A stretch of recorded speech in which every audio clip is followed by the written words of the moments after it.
রথযাত্রার কথা আমরা সবাই জানি, কিন্তু জানেন কি রথযাত্রার মতোই উল্টো রথ বা বাহুড়া যাত্রা সমান গুরুত্বপূর্ণ?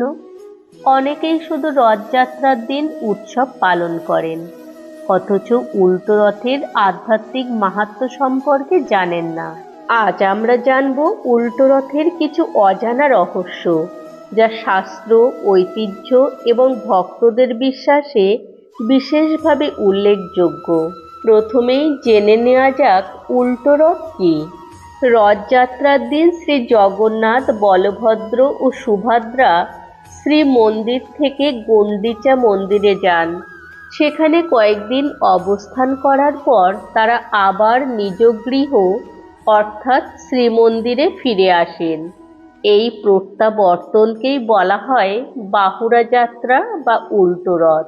ভক্তরা বিশ্বাস করেন, জীব যেমন সংসারের নানা অভিজ্ঞতার মধ্য দিয়ে একদিন ঈশ্বরের কাছে ফিরে যান, তেমনি জগন্নাথ দেবও বাহুড়া যাত্রায় নিজের নীলাচলে ফিরে আসেন।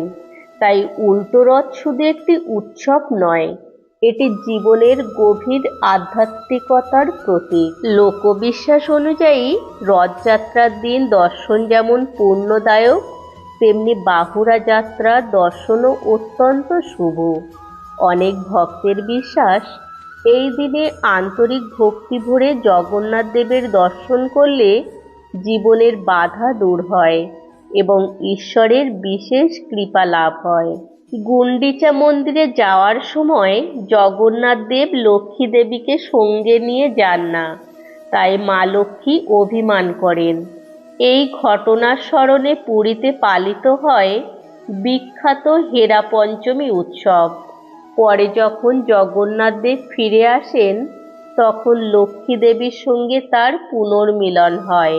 উল্টো রথের পর একটি বিশেষ দিনে জগন্নাথ, বলভদ্র ও সুভদ্রাকে সোনার বেশে সাজানো হয়। এই অপূর্ব রূপ দর্শনের জন্য লক্ষ লক্ষ ভক্ত পুরীতে সমবেত হন। সোনার অলঙ্কারে সজ্জিত এই রূপ ভগবানের ঐশ্বর্য ও করুণার প্রতীক বলে মানা হয়। বাহুড়া যাত্রার পর হয় নীলাদ্রি বিজে। এই দিনে জগন্নাথ দেব পুনরায় শ্রীমন্দিরে প্রবেশ করেন।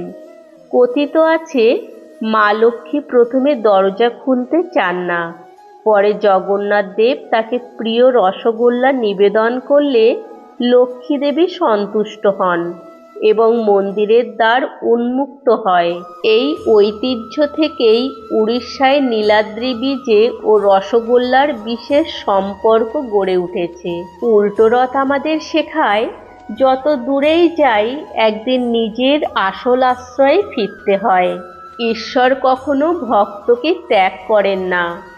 অভিমান থাকলেও ভালোবাসা ও ক্ষমাই শেষ কথা। জীবনের প্রকৃত গন্তব্য হল ঈশ্বরের শরণ গ্রহণ। উল্টো রথ মানে শুধু একটি রথ টানার অনুষ্ঠান নয়, এটি ভক্তি, প্রত্যাবর্তন, ক্ষমা, মিলন এবং ঈশ্বর প্রেমের এক অনন্য উৎসব। আপনি যদি কখনো উল্টো রথ দর্শন করার সুযোগ পান, তবে ভক্তি ভরে প্রভু জগন্নাথের নাম স্মরণ করুন। জয় জগন্নাথ, জয় বলভদ্র, জয় মা সুভদ্রা। ভিডিওটি ভালো লাগলে অবশ্যই লাইক করুন, বন্ধুদের সঙ্গে শেয়ার করুন এবং এমন আরও সনাতন ধর্মের অজানা তথ্য জানতে চ্যানেলটিকে সাবস্ক্রাইব করুন। জয় জগন্নাথ।